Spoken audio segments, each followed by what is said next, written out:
So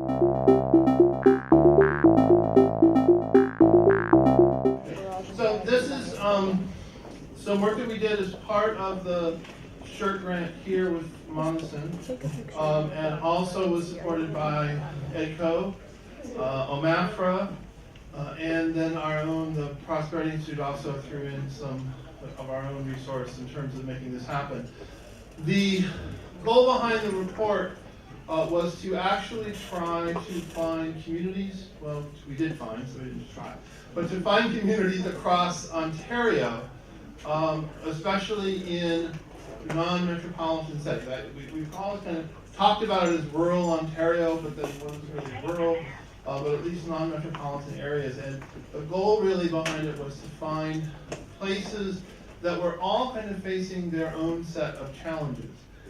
Rather than saying it's the same problem everywhere.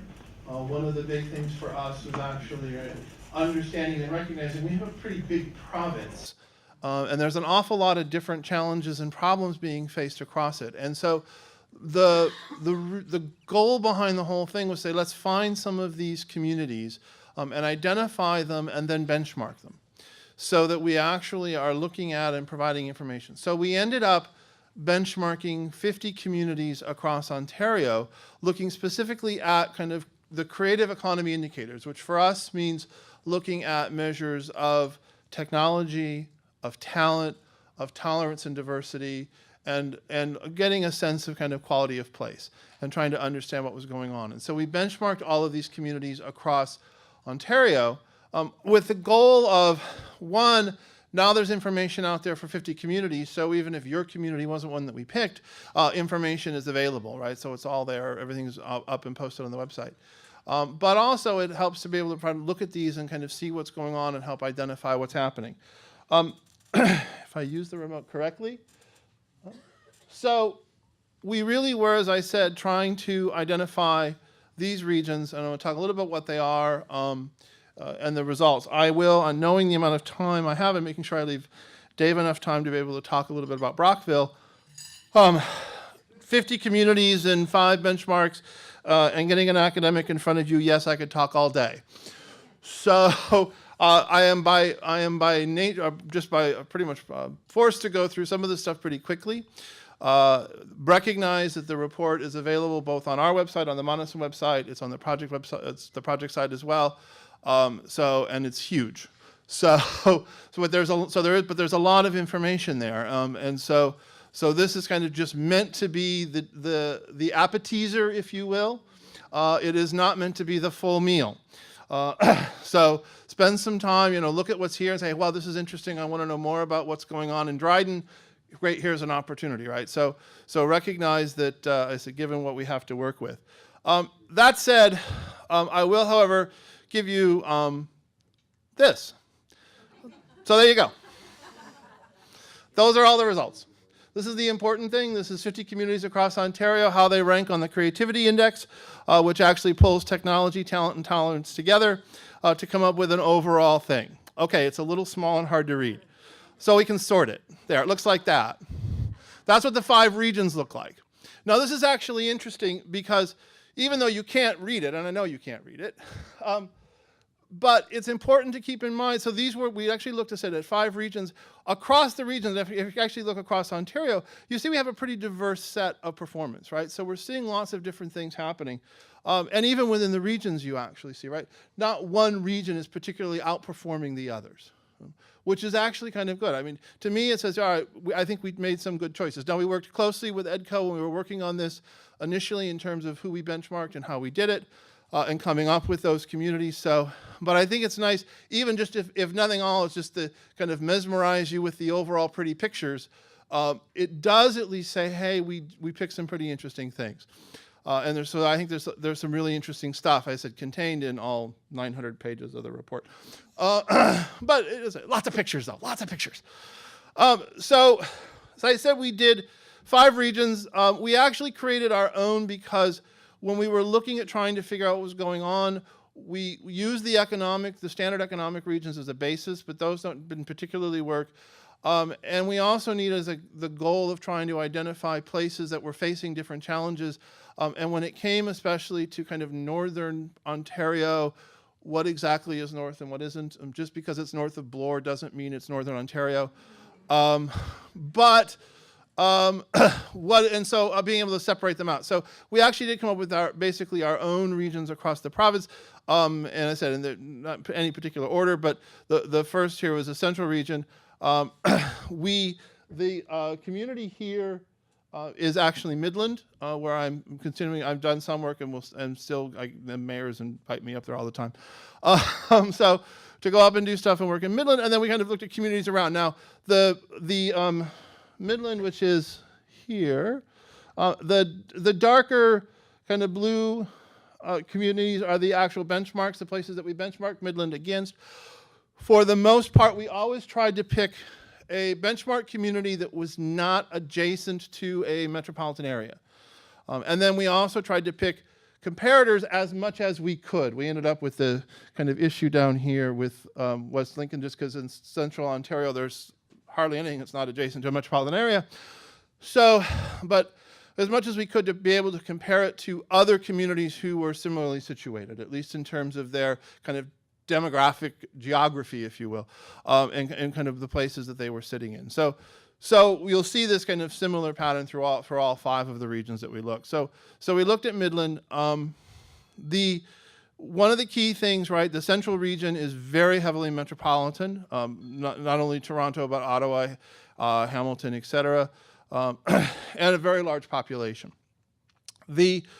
For Midland, the overall share of creative workers. Now, the creative class, for those of you who haven't been working with Richard Florida for 12 years like me, the whole idea of the creative class, and it goes back to the question actually earlier about the knowledge economy, it's very much about people who are being paid to think. And the key thing that I always like to point out is to remember the acronym TAPE, T-A-P-E, because that really defines who's in the creative class. When I say creative class, I don't just mean artists and musicians, unemployed artists and musicians typically. Right? I actually do mean people, one, who have to be employed. It's actually based on the work that people are doing. It's based on their occupation, not on the industry that they're in. It's independent of industry. It's based simply on the work that they are doing, the occupation, and it actually means that they are being paid to do that work. And so as I said, the acronym TAPE. So the T is technology workers. So programmers, researchers, other people working in tech workers, very much they're being paid for their thought output. The A are the artists. Artists, designers, musicians, performers, people who are in what you typically think of as the kind of cultural, creative occupations, but again, people that are working in those jobs, not ones that are working at Tim Hortons and then also are an artist, right? That doesn't count. You're a Tim Hortons worker then, you're not an artist. You might be an artist in your spare time, but we're actually looking at people who are working.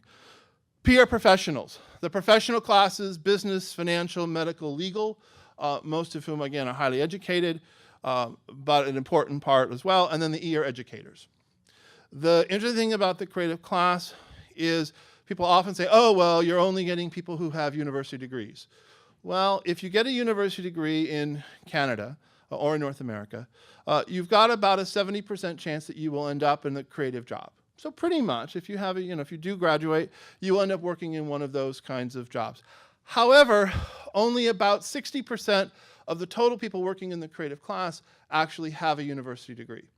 So it's not just people who, it's not only people with university degrees. Now they almost all have some post-secondary. This is also incredibly important. Right? They are beyond, they all have something beyond high school. But many of them, almost half actually, do not have university degrees. So, and it also is, although they are a highly paid group, individually there are people who are not particularly highly paid. So you're not necessarily talking about only people who make a lot of money. Yes, you have doctors and lawyers and financial accountants and other people in there, but you also have educators and you do have working artists who, even if they're working, don't make a lot of money. And others who don't necessarily make a lot of money. So yes, as a group, they're highly paid. There are some very highly paid members, but they're not uniformly highly paid. And the whole idea behind the creative class was about finding people who were being creative and innovative, right? That are basically the ones that are driving the economy, right? As we transition away from right? Actually making things to designing things and thinking about things and providing higher valued services and providing other things. Those kinds of transitions require people who are being paid to think. And so that's why the creative class, right? I mean, Peter Drucker talked about knowledge workers decades ago. It's basically the same group, only this way we were able to define it. Drucker's definition always kind of involved a lot of hand waving and, well, you know one when you see one. Whereas we actually have very specific ways of identifying and measuring who the creative workers are. So in terms of Midland, all right, so for the creative share, they kind of fall in the middle. The darker grays actually are the averages for Ontario, and then for rural Ontario, right, outside the metropolitan areas of Ontario. So you can also see how those fall. The interesting thing about Midland is that if you actually look at the breakdown of how the jobs are, you actually see that, in fact, and this is true not only in Midland, we see this in many other places across Ontario. The workers that are, the creative class workers that are in smaller communities tend not to be as educated. They actually are more likely to be the ones that don't have the university degree. What happens is here in Midland, I've seen the same thing in the States, I see it in other parts of Ontario, you end up with a lot of kind of technical support workers. So you, rather than, it's one of those kind of, it would be the equivalent, and you see a little bit of this as well, but rather than having a doctor, you have a nurse practitioner. So rather than having a forest scientist, you have a forest technician. Right? But it's still a very highly skilled individual. And generally what happens too, and you see the same thing with engineers.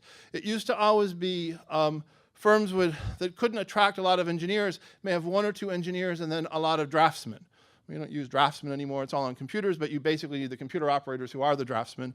And so you have one engineer and a lot of draftsmen, and it's the same kind of pattern, where you might not have 15 engineers, but you have a couple of engineers and then a lot of people who are actually working with that engineer is overseeing, who are kind of doing the work. So the engineer is there for the kind of thought power and the thinking and the high-level design stuff, and then they oversee a large group of people who are doing it. So you see that kind of pattern happening over and over again. And partially, I think it's an attraction thing. Partially, it is a result of how you deal with not being able to attract people. What can you do, and how do you make sure you get things done? So very much a kind of common pattern that we see over and over. So the breakdown here, the key, as I said, the key thing here as well for Midland, one of the other things from Midland that was very strong is meds and eds, which I know education, right? Education, healthcare. I work in education. I care about healthcare. I like being healthy. But they have become, in many ways, almost overemphasized as an economic development approach. The problem, there's a challenge with them in that many of the jobs in meds and eds are actually not particularly good jobs. There are some good jobs, but they're not necessarily a lot. In fact, a majority of them are more lower wage service jobs.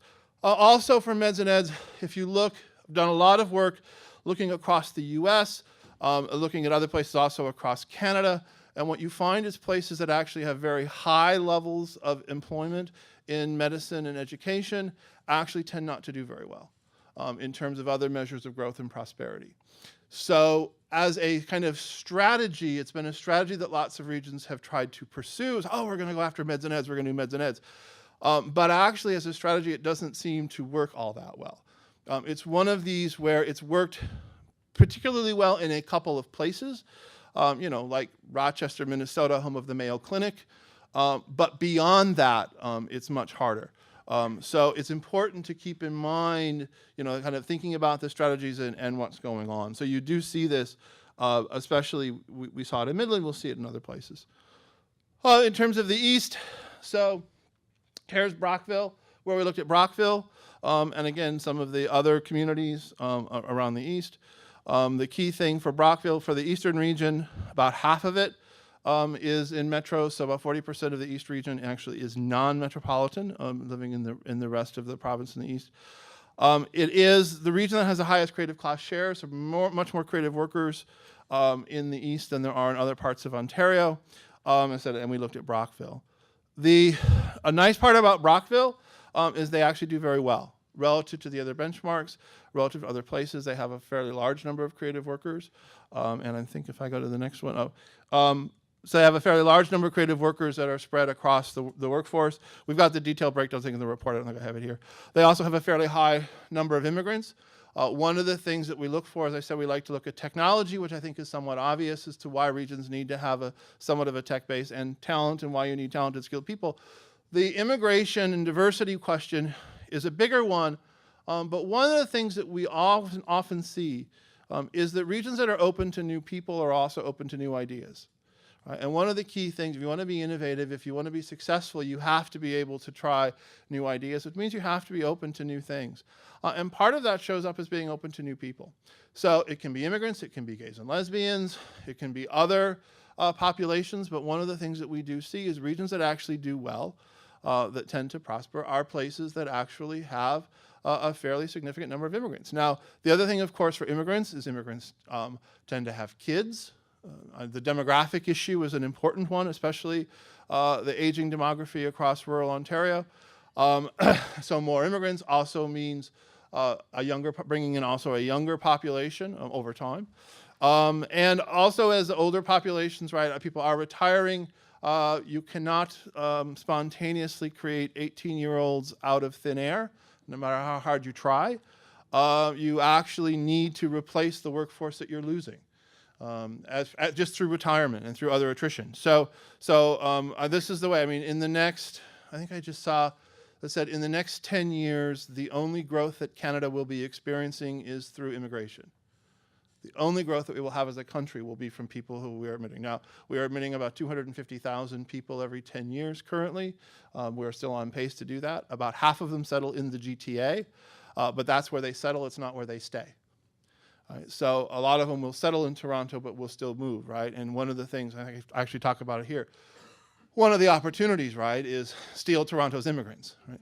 You're not going to necessarily be able to, go to Myanmar and convince people to leave Burma and come to, Goderich, or pick your favorite small town in Ontario. But however, you may have a lot of luck getting people from Myanmar who are fed up with Toronto to move, right? So it's an interesting opportunity, right? If Toronto is the gateway, that's fine as long as they keep moving, right? So there is a lot of opportunity there as well. So immigrant populations are very important, and is something else that Brockville does incredibly well on. So the opportunities, right, for Brockville, especially, right, looking at the creative class and being able to leverage the strong performance already with the kind of creative knowledge workers, and leveraging the diversity that's already there. In the Southwest, we looked at, make sure I get this one right, Goderich, yes. I'll say that the orange ones are really hard to find. So we looked at Goderich and then compared that to to 9 other communities in the Southwest. Here, about half the region is in metros. The other half is living in the rest of that region. The interesting thing for him, now Goderich here has a fairly high population, median age, an older population already relative to some of the other places that we compared it to, other parts of Ontario as well. They also are very high in service workers. So service class here is not just people working in service industries, but because you've got creative workers, a lot of creative workers work in the service industries. These are people who have service jobs. So it's accommodations, food service, retail, many of which are actually focused around, if you do tourism, right, the more you increase in tourism, it's these kinds of jobs that tourism also increases, and personal services as well. So, beauticians and those kinds of jobs. Most service class jobs, the average wage for service class jobs is very low, and almost all of the jobs that are in the service class tend to have fairly low wages. So they are not particularly high-paying jobs. They are jobs, so they're not, but they are also jobs that about 45% of the population of the workforce is engaged in across the province, across the country. It's about 50% in the U.S. So a lot of service workers in Goderich. The interesting thing with this one, right, is service workers, it's good employment, It creates opportunities because services helps attract it, for a part of it, for tourism and other things that are there. The challenge for them is how do you try to get higher wage jobs? One of the things we actually did see in Goderich was they actually pay slightly higher. Their service workers actually earn a little bit more. So they found some interesting ways to figure out how to actually give them jobs, but have the jobs be a little bit more affordable. Now, it may also be just from demand that it's driven wages up, but you see that's happening. And they said, and they have some demographic challenges because they already are a fairly older population, and that, I said, that doesn't change very quickly. In the Northeast, we looked in the Northeast at Temiskaming Shores, and then compared that again to a variety of places across northeastern Ontario. Here, only about just under 30% of the population in the region is in Sudbury. The rest of it is scattered throughout the region, but a fairly low population for the region. The couple of quick things, we looked at population growth. Temiskaming Shores actually has a slight increase in population. Seguin is just through the roof. Not entirely. We looked at I think it was a retirement community primarily for that one. But Temiskaming Shores actually has had some increase, although not huge, a 1% increase, considering what's happened to the rest of the region. All those things to the left are negative signs. So it's actually pretty good. That's actually relatively good. One of the reasons why you want to do benchmarking, right, is to understand relative to, right, since we're looking at other places in the region. This actually is a strength for them. They've acted, at least something that says, you haven't lost, right? As the mayor said earlier, right? It's one thing to gain population, right? To be gaining, but at least, but you don't want to be losing, right? That's what really hurts. So you see that. They're fairly high in terms of arts and entertainment establishments. So the kind of concentration of entertainment opportunities, so they're fairly high. That way, I assume it wasn't all bars. So there were some, but so it actually, right, as a community, it's actually serving more as a resource for a broader community, right? You can see that happening as well. So they have some really opportunities there. With the kind of amenity stuff, they're also fairly low in crime to really leverage what they're doing with some of that. They also are very strong as a region, and for that kind of northeastern Ontario, not a huge surprise. In farming and fishing, not so much, but forestry. It's a fairly small population of workers that they have there, but it's fairly strong. Temiskaming Shores actually has a research center from Guelph University that's located there. They have a very large number of natural sciences professors and professionals that are also there, so people that are doing a lot of kind of forestry stuff in the area and working on it. Something that obviously has been an incredibly important part of Ontario in the past, and could yet be in the future still be an important part of Ontario. And it's through some of the research, some of the efforts here. I know some of the efforts that are happening in this area, in those places that are going to make that happen. One of the things that we often say when it comes to kind of creative workers and understanding creativity and why creativity and innovation is so important, is I always say we are industry agnostic. I don't care about what industry you're in. It's not about, are you doing digital media, are you doing high tech, are you doing financial services or not.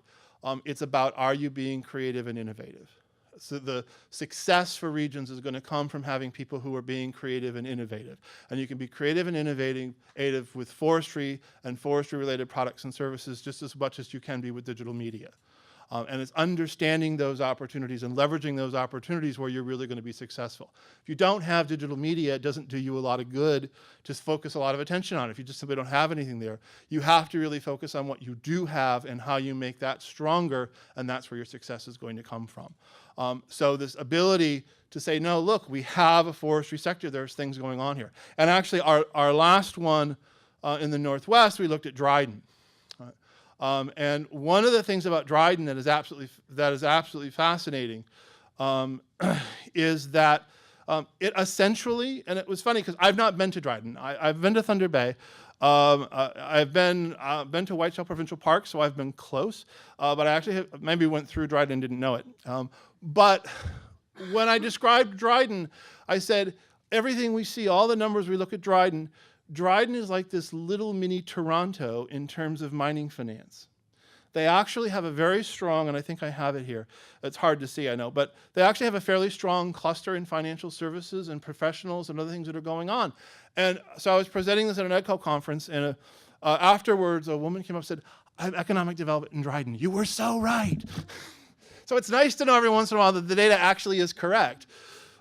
But it was interesting because what you can see is that they actually are leveraging their position with mining companies and mining corporations, that in fact they're using what they have. And if the Ring of Fire gets developed, right, Dryden's going to be right in the middle of this.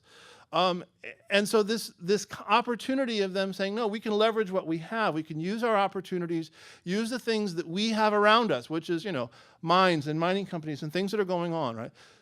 Right now, last I heard, I think 70 cents of every dollar that changes hands that involves a mine anywhere in the world goes through Bay and King in downtown Toronto.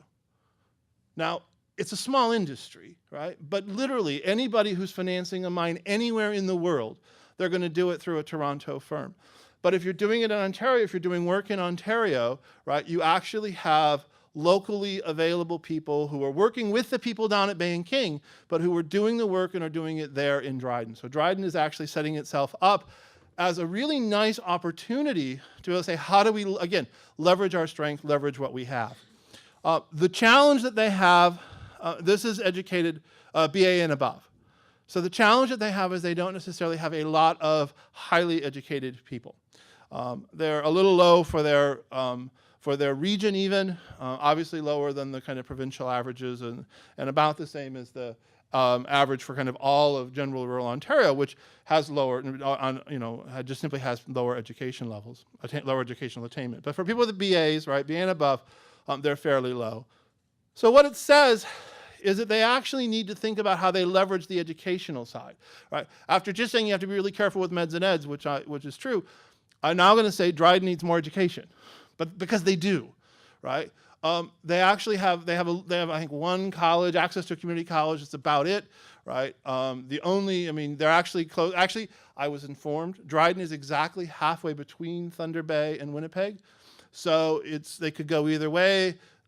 They could go to Thunder Bay to Lakehead, or they could go right to Winnipeg. But still, it's a pretty long distance, even though it's halfway between the two. So they really could actually, right, try to leverage, right, what's going on in terms of education, especially if you look at kind of finance and mining and extraction and all of the things around that, and places where they have a lot of expertise and ability already. And to go back to Yolande's points about how important it is that educational and research opportunities are tied back into what's happening on the ground and what people are actually doing, right? So by looking at and saying, well, wait a minute, we have this. We are this kind of financial hub for extraction in Northern Ontario, but we need more educated people, right? We need to educate them here because we need people who understand what's going on in this community and in this area and in this region of the province. So a particularly big focus there. So, as I said, this was what I could present in the very short amount of time available. The full report, all 200, actually only 228, see, not 900. Only 228 pages, but lots of pictures, lots of pretty pictures, is available and has been posted. And then I always say the cover, I have to give Ron Simmer, who's actually a British Columbia artist, credit for creating Canadian Gothic. Which is actually the found materials welded together, but was the image that we used for our cover. Just a couple of final things in terms of what's there. As I said, we summarized all the information across the regions, and as I said, even as the earlier one showed, this just kind of shows the overall creativity index, which combines all these other scores together. The stars where the individual benchmarked region or benchmarked area community fell within. The circle is the actual average for the regions, and the kind of coloring, the shading indicates how many other regions and where they fell. But you see that across the kind of rural Ontario, it falls about in the middle, which is what you would expect, right? So most of the things, fairly close. As you get further west, north and west, right, the numbers kind of fall off a little bit. And as you go more into the east, they're a little bit higher. But overall, it's still kind of, we got a pretty good range of values. As I said, we covered 50, we benchmarked in excruciating detail, 50 communities across Ontario and all that's out there and all the things that we did and all the information. The other part of our goal with this was not just to benchmark these 50 communities and to just do these 10, or the 5 regional benchmarks, but to also explain very carefully what we did and how we did it. Everything was done using StatsCan data. We were up only through 2006 because that's what's still available.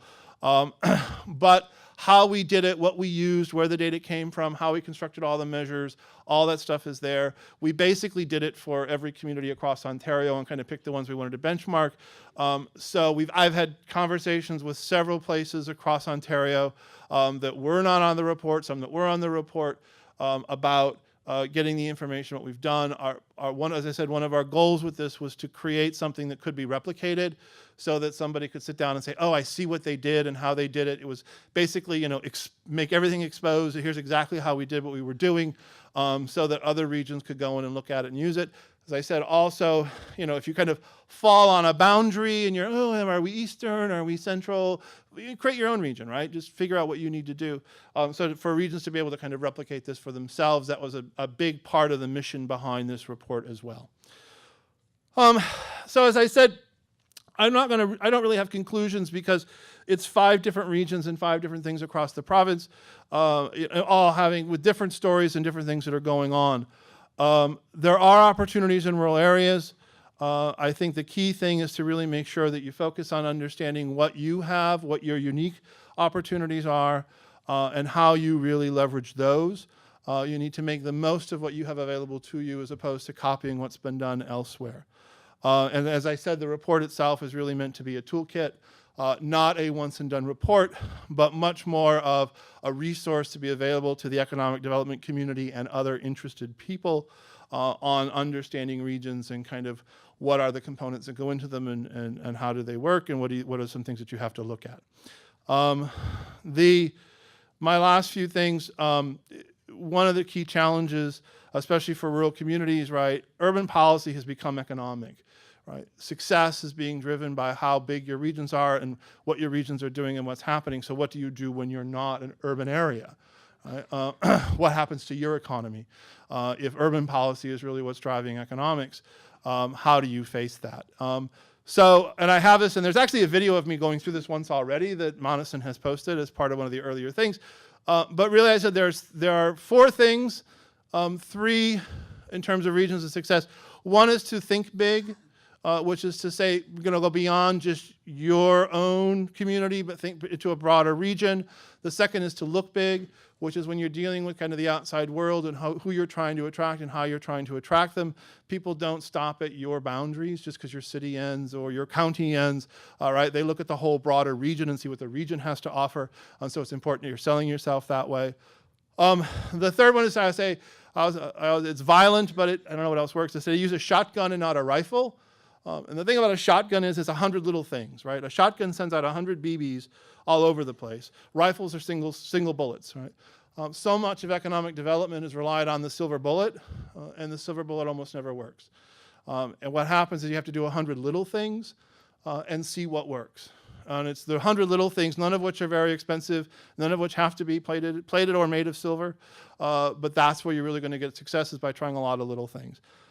And then the final thing is what I just always call super secret strategy number 4. And super secret strategy number 4 is to be lucky. In the end, right, but keep in mind, right, I think it's Blaise Pascal or Louis Pasteur, I can't remember which one. But chance favors the prepared mind. I think it was Pasteur. Right, but that's incredibly important as well, right? So it's not just about being lucky, it's about knowing that you're being lucky. Or figuring out where you have been lucky. Oh, wow. I mean, Dryden, I don't think intentionally knew that they were being lucky about finance and mining, but they are. And so how do you leverage that, right? Wow, we're being lucky over here. Okay, maybe we're not so lucky on the education side, but we're being lucky over here. How do we deal with that, and how do we make the most of that? And I think that's incredibly important. So, and really understanding where success is going to come from, it's much more about being able to do that, but you have to know when you've been lucky. I hate even using PowerPoint when I present. So to put this much text on a slide, but I wrote it and I really liked it, so text.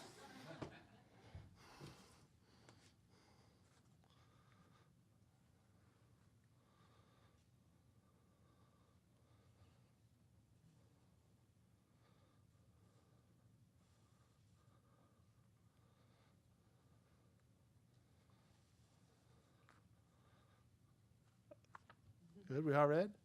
Okay, so I'm like, it says it so much better than I could. So do that.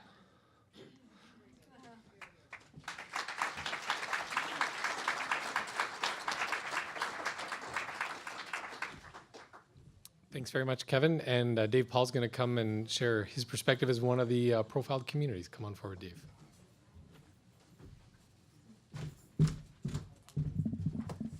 I thought I'd start off with one of life's lessons, kind of balancing the economic theory you're hearing all day with something that happened to me yesterday. And you quite often have a speaker comes up, I'm glad to be with you today. Quite common. I'm glad to be here today. And I look at the audience today and I see a lot of people in the range of my demographic profile, whether they're follically challenged or whatever. And when we get to this age, often we're trying to look at our bucket list.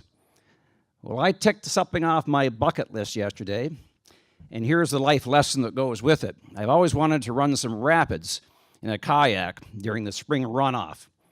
And so we went back to the back pond at Lynn, up to the St. Lawrence River through Jones's Creek. And we ran the rapids, got through there just snow fine. And the fellow said, now, if you flip over, be very cautious because you have this tight skirt around your kayak. No, Jay, I don't wear a skirt. I wear a kilt once a year, but that's about it. But when you turn over, you've got to punch that skirt out and make sure your handle's on the other side, or literally you drown because you can't get out and you're having this force of water. Well, we got through all the rapids okay, but lo and behold, one of our national symbols, the beaver, had put a log across the flowing water. And what we've been doing, because we had to portage a few times, is just kind of jumping the log a bit and getting on the other side so you don't have to portage. Well, I got off of this log that didn't want to move too much, and I was teetering. And next thing you know, the back end of the kayak, and it flips me over in this cold water and that. So I managed to get the skirt off okay. Thank God I had a helmet, because I think I hit the beaver on the way down. But I still had about an hour of paddling until I got to the St. Lawrence River, and I was thinking of hypothermia. But thank God I kept going. There were ice flows in the creek as we got closer to the river. And then the wind picked up, so I thought, holy jeez, this is really throwing at. But fortunately, we parked our cars next to my brother, and he had a hot shower and a dram of rum, so I got through it okay. So I'm glad to be here today to give my talk. And essentially what I'm going to do is three things. I want to talk to you essentially, what do you do with this data when it comes out? Or any good data supporting your municipality, you know, how great thou art. How did we validate the data with some other reports? And the most important thing is, what is the program that we utilize, implemented, and executed to actually enhance our community? And I like looking at some of the words that come out of a session like this. I've heard the word leverage quite a bit. I've heard the word spawn. And I think by the end of the day, you'll have a few other things. But in economic development, essentially, that's what we're trying to do with a lot of our programming. At the end of the day, trying to have assessment, employment growth, social well-being, and so on. So what we've done in utilizing this data is use it in our official plan, which we approved 2009.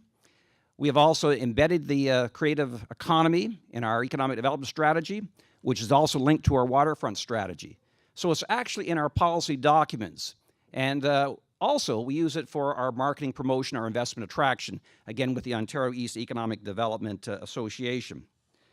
And by virtue of the fact that it has some authenticity and credibility, because it's from a very good institution, that helps. Sometimes you're 50 miles away, use that information, that quote, that'll help you. So that has been a very key thing in terms of selling this to the people that we need to sell to. Because in the end, we have to mobilize champions in the community. We have to execute these programs, and in a small rural area, you need your volunteers, your ambassadors. And this has helped us in trying to mobilize and execute our programming. Now, in reference to validation, it just so happens that many of the findings associated with what you've already heard about the report have been validated by a British Columbia firm as well, who did a community vitality index. Essentially what that looked at is how livable is your community? in terms of people and investment attraction. And I'll just read off the 12 items that were associated with giving us a good grading here, which again, cross-reference to what you heard, makes a lot of sense. Personal and economic security, lifelong learning, health and wellness, leadership, teamwork and networking, the environment, arts, culture and heritage, sense of community, community entrepreneurship, and physical space. And if you remember the very first presentation we heard this morning in terms of the priorities and some of the shifts that Jeff noted, many of these things, again, are embodied in much of that. Then came the Maclean's Magazine Learning Index, which gets on the education quotients associated with post-secondary education and high school attainment. Again, we fared very well in that. The only one I would question sometimes is be very leery of the magazine, various magazine surveys and studies you have seen. Sometimes they're based on the amount of advertising, but their statistical research is very flawed. I'll give you one example. Money Sense is one we looked at. They do one about the most sought-after communities to live in. Last year, we were 152. This year, we bumped up to about 111. How do we move so many spaces in 1 year? So again, I question that as one of the things to look at. Now, in reference to the programming, this is the last thing I want to talk about. What is the program that we've actually implemented to build on the recommendations noted in the report and to build on the economy that we're seeking out? And it's great to see that there's an immigration program this afternoon, because immigration is something we have embraced. We embraced it about 4 years ago when we were selected by the Ontario government to do a pilot. And quite simply, we're 8% above the national average of people over 60. And we had to find a way to balance out our demography, because immigrants are bringing in typically young families, and they come with some very good skills. So in this particular area, we developed a 4-year program. We've had about $500,000 of grants that we've operated to build the foundation initially to accept immigrants. Because if you don't have the materials, you don't have the education awareness of what it represents. So we had to do a big selling job. And one of the key statistics that came out of some of our approach was that after 8 years, a new immigrant generates more revenue, brings in more revenue, than if they were in a large urban center. I thought that was a very telling point. We've also used international education, because 50% of the students that are educated in the country they're going will actually reside in that country. And Canada is a top 3 in the market for international education. And most of these students come from 80% from the most affluent families, again, trying to look at the total income of the community. Fulford Academy has done this as well. Our focus has been on secondary immigration. And one example, Price Tech Software brought in 6 programmers, half their actual staff. All immigrants. They weren't seeking out immigrants, but they all came with young families and good incomes. We're seeing more examples of this all the time. The other aspect we did is we divide up our strategy into teams, and we sought out various team champions, and they in turn mobilized people to be part of that. One was to get a university to Brockville, and again, for some of the youth retention. And essentially, we looked at the Victory Lap, which is now expired. So now, as of today, we have Algoma University coming to Brockville on a block program. Initial year, 25 students. Second year, 50 students. The Senate has approved it at Algoma. We're just waiting for colleges and universities to give the anointment. But again, that was one of those youth retention initiatives that you talked about, Jeff, in your particular presentation. We have the Aquatarium opening up in 2014, a $20 million tourist attraction, but it's also a facility for inspiring youth. And once you learn about what it's all about and what it will generate, but it would be a new anchor attraction for all of Eastern Ontario. An amazing, amazing attraction and program. We have a lifestyle team, and if you go on Brockville.com, you'll see a whole initiative launched last week about our attraction of people to the community. In this case, 50 and over is our target area, both based on investment and, again, trying to look at entrepreneurship. Another point brought out this morning. We've established an angel network, and capital always seems to come up as an issue. We had an old angel network, but those angels were becoming 80 plus and dying off. So one of the angels said we've got to regenerate and bring young people with a lot of capital. And now we have 13 angels that are coming, that have formed, and looking at deal flow in terms of helping entrepreneurships. And we're going to partner with one of the Kingston's launch lab, as well as Invest Ottawa, to help nurture this particular initiative. The Biosphere. We've been a very proud Gary Clark at the back Biosphere partner.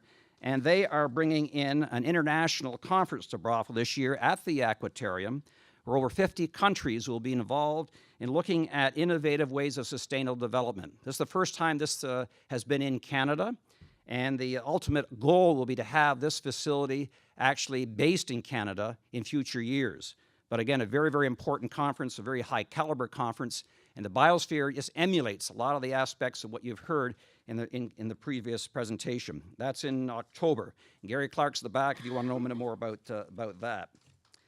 The Ontario East Economic Development Commission is the key commission we've used for a lot of our investment attraction. It's very sector focused, associated with investment attraction, and we do have a creative economy team, and Shelley from Gananoque, one of the other Thousand Islands pieces of paradise, is here, and she has some materials and tell about the transition that team is going through in terms of reinventing itself.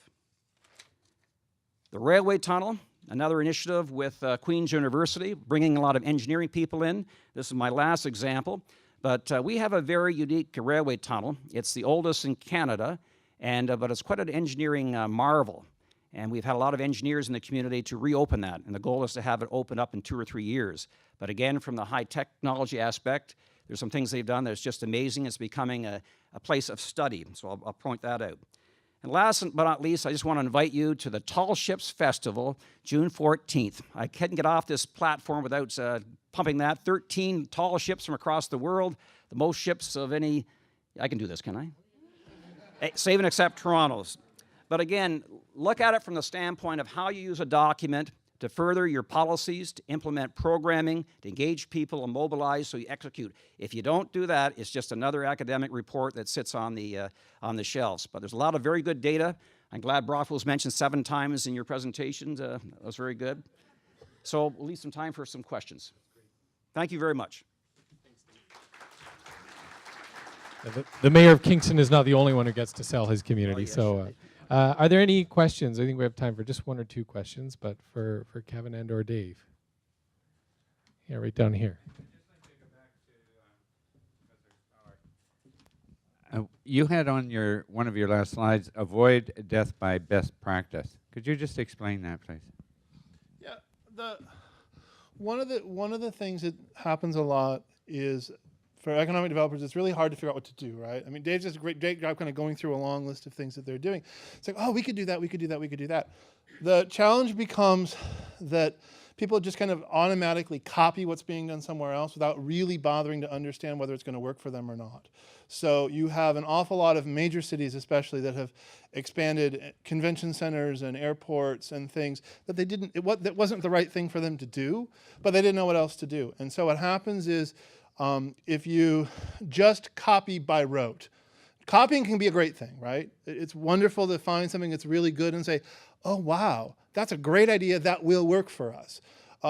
But you have to do some evaluation to make sure you understand kind of what was the context for it originally, and is the context the same for what worked for you? And so what happens a lot is that things just get copied automatically without first going through that extra evaluation step, which is really important. Thank you. One more question. I just want to add to that. Often some of your biggest mistakes, best learnings are your biggest mistakes. In reference to that last remark, we did an incubation center a number of years ago, and it was a flop.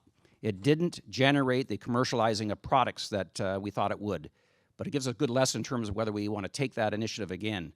That's why I think there's a Prince Edward County example that was noted as a best practice. I'd be anxious to hear that story. Great. And one more question here.